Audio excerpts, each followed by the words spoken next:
तुम हकीकत नहीं हो, तुम हकीकत नहीं हो, हसरत हो। हसरत मतलब कामना। तुम हकीकत नहीं हो, हसरत हो, जो मिले ख्वाब में वही दौलत हो। तुम हकीकत नहीं हो, हसरत हो, जो मिले ख्वाब में वही दौलत हो। किस लिए देखती हो आईना, तुम खुदा से भी ज़्यादा खूबसूरत हो। नमस्कार, मैं मनीष स्वागत करता हूं आपको अपने इस यूट्यूब चैनल पे। दोस्तों, आज अपन प्लेट टेक्टोनिक थ्योरी का थर्ड पार्ट देख रहे हैं। आज अपन बात करेंगे इसके कमियों के बारे में। देखिए, कोई भी थ्योरी दी जाती है तो वो अपने आप में परफेक्ट नहीं होती है। आप एक आइंस्टीन का रिलेटिविस्टिक जो थ्योरी है उसको ही आप इसको मान सकते हैं, यहाँ पे अप्लाई होता है कि दुनिया में कोई भी चीज़ परफेक्ट नहीं है। ठीक है, अगर मेरा ये जो हाइट है अगर 5.5 फीट का है तो ये मेरा हाइट 5.5 फीट का नहीं होगा जब हम वेलोसिटी ऑफ सी के चलेंगे। यानी कि जो लाइट का स्पीड है अगर उसके रिस्पेक्ट में हम चलते हैं, यानी कि उसके इतना चलते हैं, यानी कि उसका जैसा वेलोसिटी हमारे शरीर को दिया जाएगा तो ये जो हमारा बॉडी है वो 0 हाइट हो जाएगा।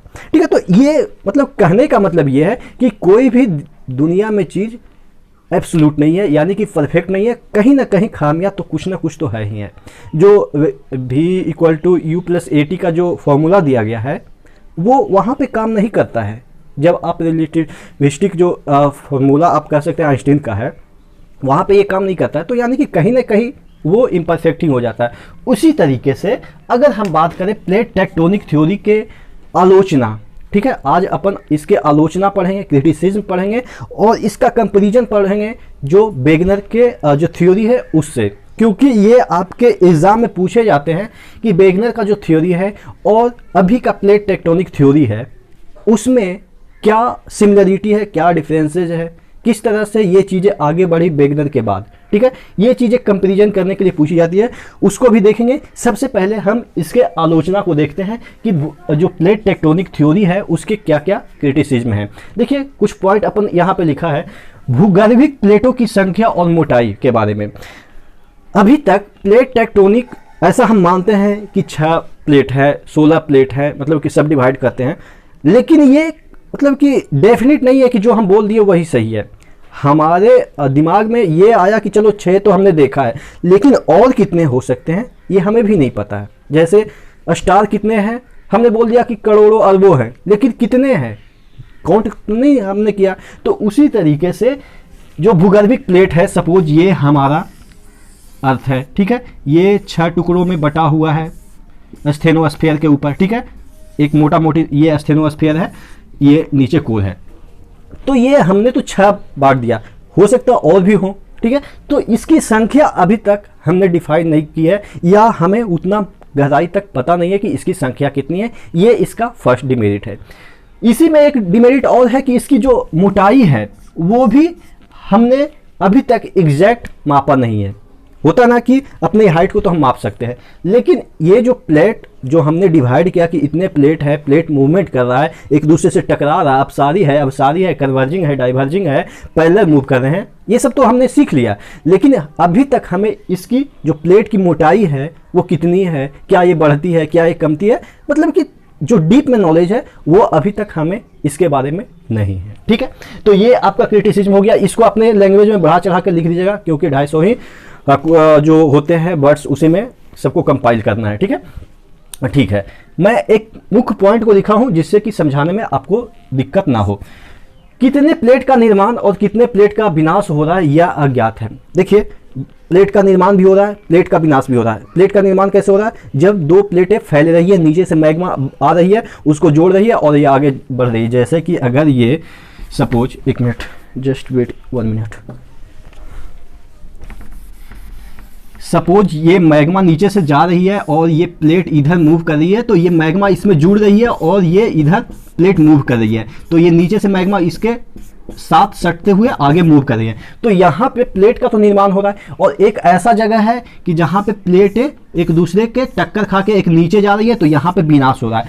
तो ये अभी तक हमें पता नहीं चला है कि कितने प्लेट का निर्माण हो रहा है। जैसे हमने देखा कि जो अटलांटिक रिज है, ठीक है, अटलांटिक रिज है, वहाँ पे ये तो अटलांटिक नहीं है, इधर कहीं पे होगा मिड अटलांटिक रिज, यहाँ पे देखिएगा प्लेट का निर्माण हो रहा है। ठीक है, प्लेट का निर्माण हो रहा है, यहाँ से समुद्र फैल रही है तो यहाँ पे निर्माण हो रहा है। लेकिन अगर हम बात करें यहाँ पे पैसिफिक ओशन के, ईस्ट पैसिफिक ओशन और वेस्ट पैसिफिक ओशन में, यहाँ पे प्लेट नीचे जा रही है, यानी कि यहाँ पे विनाश हो रही है। तो हमें मोटे मोटे तौर पे देखा कि यहाँ विनाश हो रही है, यहाँ निर्माण हो रही है, ठीक है। इतने हमने स्टडी किया, इतना बुक में रहता है। लेकिन क्या ये एब्सोल्यूट है, इतना ही होता है, क्या और नहीं होता है? तो इसके बारे में हमें नॉलेज नहीं है कि और भी होता है कि नहीं होता है। अभी तक हमने संपूर्ण पृथ्वी का विवरण नहीं देखा, संपूर्ण आप कह सकते हैं जियोमॉर्फोलॉजी हमने नहीं देखा। जितना देखा उसी को अपन लोगों ने पढ़ रहा है, ठीक है। यानी कि अपन लोग नहीं, जितने भी अभी तक के इंफॉर्मेशन है बुक में या आप कह सकते हैं जियोलॉजिस्ट के पास, उतना ही अपन लोगों ने पढ़ा है। यानी कि और भी हो रहे होंगे लेकिन हमें ज्ञात नहीं है। तो यही है कि कितने प्लेटों का निर्माण हो रहा है और कितने प्लेट का विनाश हुआ है, अभी तक हमें इसके बारे में कोई इन्फॉर्मेशन नहीं है। इसके बारे में ये भी कहा जाता है, विल्सन एक जियोलॉजिस्ट थे, उन्होंने कहा था कि जो ये हमारा पृथ्वी है उसमें जो पैंजिया और पैंथालसा है वो समय के दर पे बनता बिगड़ता रहता है। जैसे अगर हम बात करें कि जो पृथ्वी है और ये पैंजिया था, साउथ आप कह सकते हैं अटलांटिक में, अटलांटिक जो आपका अंटार्कटिका है वो आपका एक भूभाग था जो कि अब अवशेष बन गया। ये पैंजिया था, इसी को टुकड़े होने के बाद हमारा जितने भी महाद्वीप बने या भूखंड बने, तो एक बार तो भूखंड बन गए, अब फिर से वो जुड़ जाएंगे, कई वर्षों बाद, लाखों वर्षों के बाद फिर से जुड़ जाएंगे और फिर से पैंजिया बन जाएगा, फिर उसमें विखंडन होगा, फिर जुड़ेंगे। तो ये विल्सन के अकॉर्डिंग कहा जाता है कि जो भूखंड बनने की क्रिया है वो बार बार पैंजिया बनेगी, फिर उसमें खंडन होगा, उसके बाद फिर से नए नए महाद्वीप बनेंगे, फिर से वो जुड़ेंगे, फिर से ये विल्सन करें। तो यानी कि अभी भी हमको एग्जैक्ट पता नहीं है कि कब बन रहे हैं, कैसे बन रहे हैं, मतलब कि अभी छोटा सा आप कह सकते हैं ये आइडिया है, ठीक है। ये छोटा सा आइडिया है, जो प्लेट टेक्टोनिक है वो छोटा सा आइडिया है, लेकिन अभी भी हमें ये नहीं पता है कि कितने प्लेट का निर्माण हो रहा है और कितने प्लेट का विनाश हो रहा है। इतना बात समझ में आई? ठीक है, एक मिनट मैं अब कर लूँ।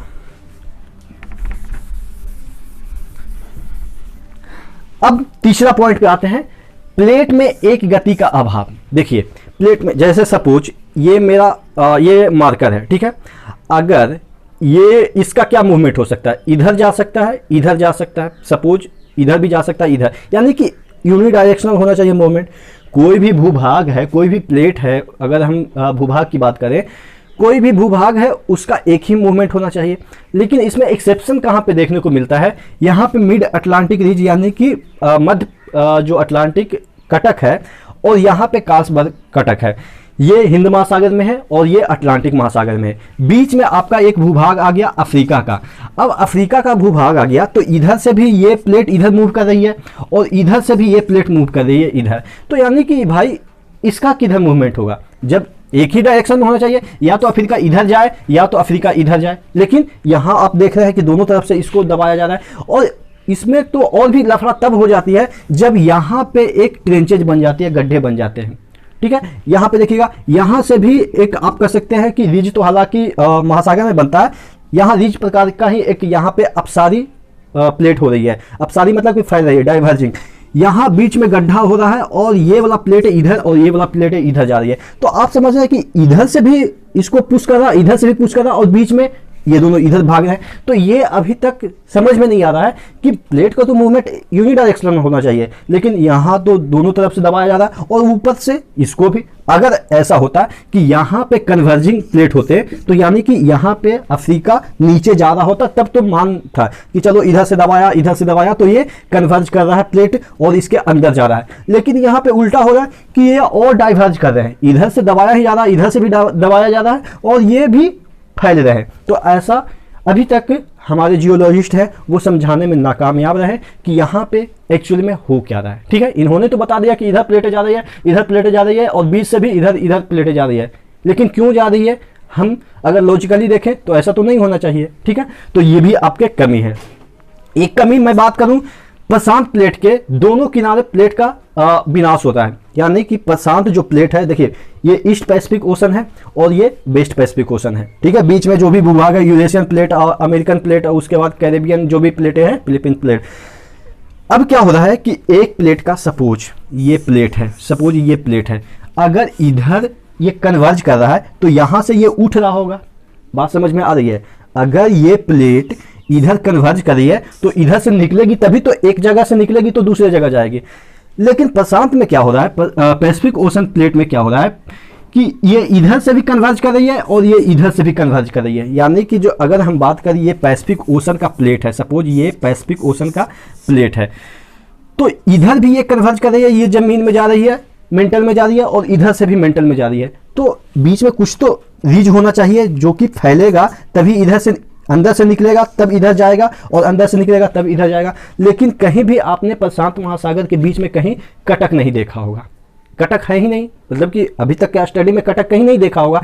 तो ये भी समझाने में हमारे जियोलॉजिस्ट नाकामयाब रहे कि जो दोनों किनारा है पैसिफिक ओशन का वो क्यों कन्वर्ज कर रहा है, उनका क्यों विनाश हो रहा है, जबकि बीच में कोई निकल नहीं रहा है। अगर बीच में रीजेज निकलते, बीच में अगर प्लेट का निर्माण होता, तब तो ये लाजमी था कि हम समझ सकते थे कि इधर कन्वर्ज होगा, इधर कन्वर्ज होगा, क्योंकि ये अंदर से कुछ ना कुछ निकल रहा है तो यहाँ पे जाके समा रहा है। ठीक है, तो ये आपका क्या हो गया, प्लेट टेक्टोनिक थ्योरी के अवलोकन, मैंने बताया कि उसके क्रिटिसिज्म क्या है। ठीक है, आलोचना, सॉरी अवलोकन नहीं, आलोचना। ठीक है, तो इतना बात समझ में आई। अब हम वेगनर के जो सिद्धांत है और प्लेट टेक्टोनिक के सिद्धांत है उसके कंपैरिजन वाइज स्टडी करते हैं, क्योंकि ये जो क्वेश्चन है आपके कई बार एग्जाम में आ जाते हैं। ऑब्जेक्टिव तो क्लियर हो ही जाएगा, जब हम पॉइंट वाइज चीज़ों को बाइफरकेट करके देखेंगे तो वहाँ पे आपको हर एक चीज़ क्लियर हो जाएगा कि वेगनर ने क्या कहा और अभी वर्तमान में क्या चीज़ें चल रही है। ठीक है, हेलो,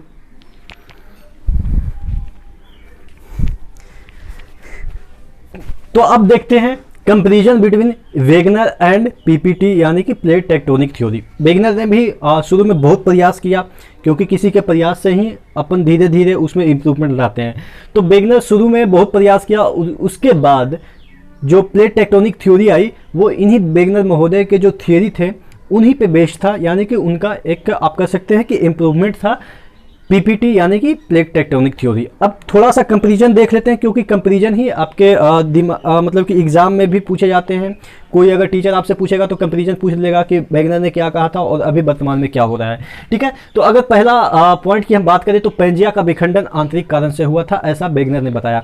जैसे कि अगर आपका ये सपोज ये पेंजिया है, ठीक है, ये पेंजिया है, ये सॉरी ये तो पूरा ग्लोब है आपका, ये पेंजिया है, ठीक है, और ये पैंथालसा पूरा जो सागर है पानी भरा हुआ पैंथालसा का।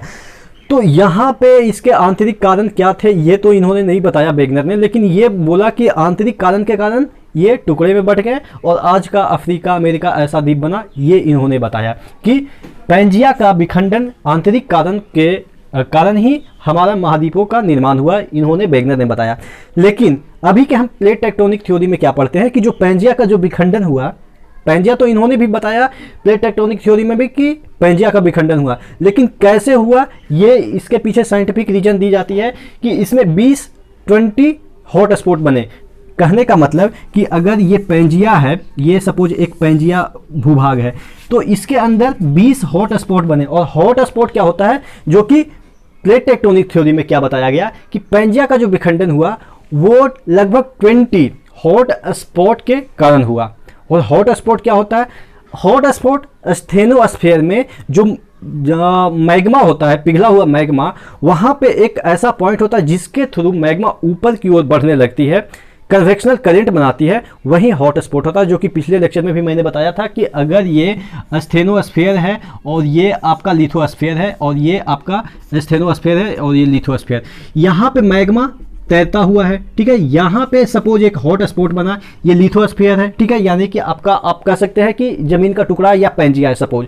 तो यहाँ से जो लावा है वो ऊपर उठने लगेगी, संवहन करंट बनाएगी और यहाँ पे टक्कर मारेगी, ठीक है, टक्कर मारेगी तो ये वाला जो आपका भूभाग है वो टूट जाएगा। यानी कि पेंजिया का टूटना इसी के कारण हुआ है कि यहाँ पे आपका 20 लगभग पेंजिया में लगभग 20 हॉट स्पॉट बने थे। ठीक है, तो ये बात समझ में आ गई। इन्होंने आंतरिक कारण तो बताया, ये भी आंतरिक कारण ही है, लेकिन इन्होंने नहीं बताया कि आंतरिक कारण क्या हो सकता है। ठीक है, अगला पॉइंट की बात करते हैं, महाद्वीपों के प्रवाह के कारक। देखिए इन्होंने वेगनर ने क्या बताया कि महाद्वीप क्यों इधर उधर मूव कर रहे हैं, इसके कारण बताएं कि सियाल सीमा पे तैर रहा है, ठीक है, सियाल सीमा पे तैर रहा है, एक जैसे ये सियाल है और ये नीचे वाला सीमा है, सियाल ऊपर वाला है सियाल, ठीक है, तो सियाल सीमा पे तैर रहा है, तो इस वजह से जब तैरेगा, जैसे कोई अगर आप ट्यूब रख देते हैं पानी में तो तैरता है, तो इधर उधर मूव करता है। तो उसी तरीके से इन्होंने बताया कि महाद्वीपों के प्रवाह के क्या कारण है कि सियाल सीमा पे तैर रहा है,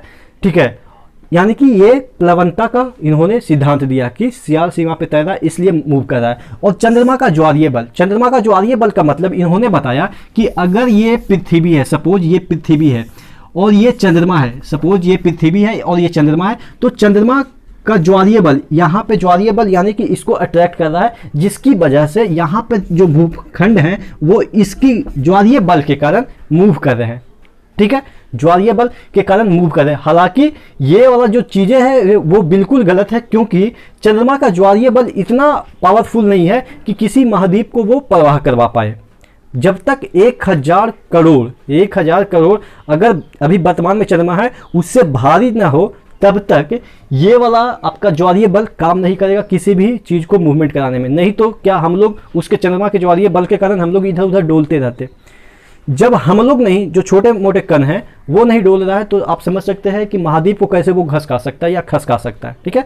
तो यानी कि ये सब चीज़ें इनकी कोई कल्पना थी, ये डीप में नहीं जा रहे थे, बस ये ऊपर ऊपर बता रहे थे कि ऐसा होता है ऐसा होता है। लेकिन ये वाला चीज़ें बिल्कुल मतलब कि आप कह सकते हैं कि ऐसा नहीं होता है, क्योंकि अब क्या बताया गया है कि ये संवहन तरंगे के कारण ये जो प्लेट है वो मूवमेंट करते हैं। कहने का मतलब संवहन तरंगे के कारण कैसे मूव करेगा, ये आपका पृथ्वी हो गया, ठीक है, यहाँ पे सपोज कोई प्लेट हो गया, तो यहाँ पे ये अगर संवहन तरंगे, ये अगर यहाँ पे स्टेनोस्फीयर से हॉट स्पॉट है, यहाँ से संवहन तरंगे इधर ऐसे मूव करेगी, तो हो सकता है इसको टुकड़ा करके ये वाला जो महाद्वीप का पार्ट है उसको इधर की ओर ले जाएगी, और ये वाला जो महाद्वीप का पार्ट है इसको इधर की ओर ले जाएगी। तो यानी कि जो अभी महाद्वीप का जो मूवमेंट होता है वो संवहन तरंगों के कारण होता है, ठीक है। तो ये वाला रीजनेबल भी है, जस्टिफाई भी करता है, लेकिन ये वाला मुझे नहीं लगता है और भी लोगों को नहीं लगता है, यानी कि हमारे साइंटिस्ट को अब नहीं लगता, या जियोमॉर्फोलॉजी जो पढ़ते हैं उनको ये लगता है कि ये वाला गलत है और वो वाला सही है, जो कि एग्जैक्टली आपके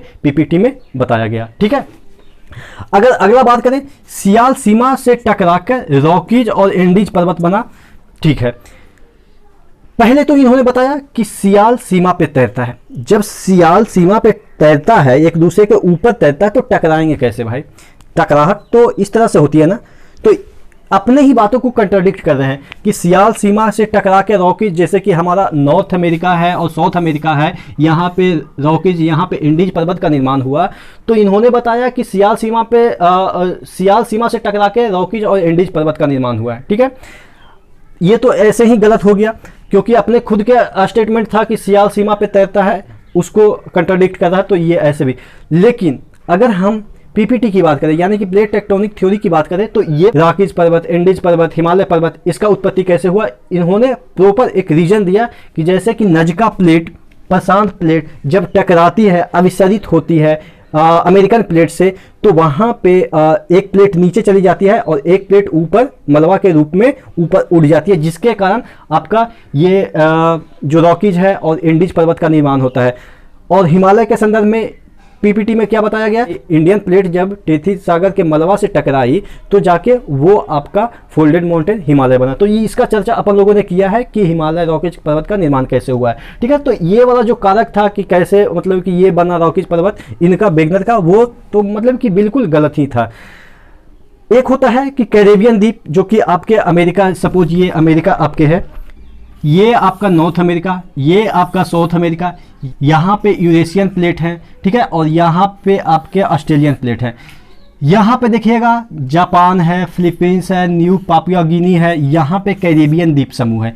तो ये जो द्वीप समूह है, आप जापान देखेंगे द्वीप समूह है, फिलीपींस द्वीप समूह है, यहाँ पे न्यू पापुआ गिनी है, बहुत सारे ऐसे लाइन क्यूराइल द्वीप समूह है, तो बहुत सारे ऐसे आपके द्वीप समूह मिल जाएंगे, और यहाँ पे कैरेबियन द्वीप समूह है। तो इसकी उत्पत्ति के संदर्भ में वेगनर ने क्या बताया कि ये वाला अमेरिकन जो द्वीप है वो क्या कर रहे हैं कि चंद्रमा के प्रभाव के कारण ये पश्चिम की ओर खिसक रहे हैं, ठीक है, चंद्रमा के प्रभाव के कारण पश्चिम की ओर खिसक रहे हैं, और ये यूरेशियन भी जो द्वीप है वो भी आपके पश्चिम की ओर खिसक रहे हैं, और ये भी ऑस्ट्रेलिया पश्चिम की ओर खिसक रहे हैं, क्योंकि जब पृथ्वी इस तरह से पश्चिम से पूरब मूव कर रही है तो उसकी स्पीड ज़्यादा है, और जो चंद्रमा है वो इस प्लेट पे अपना आप कह सकते हैं गुरुत्व बल लगा के इसको पीछे की ओर घसीट रही है, जिसकी वजह से यहाँ पे कुछ पार्ट छूट गए।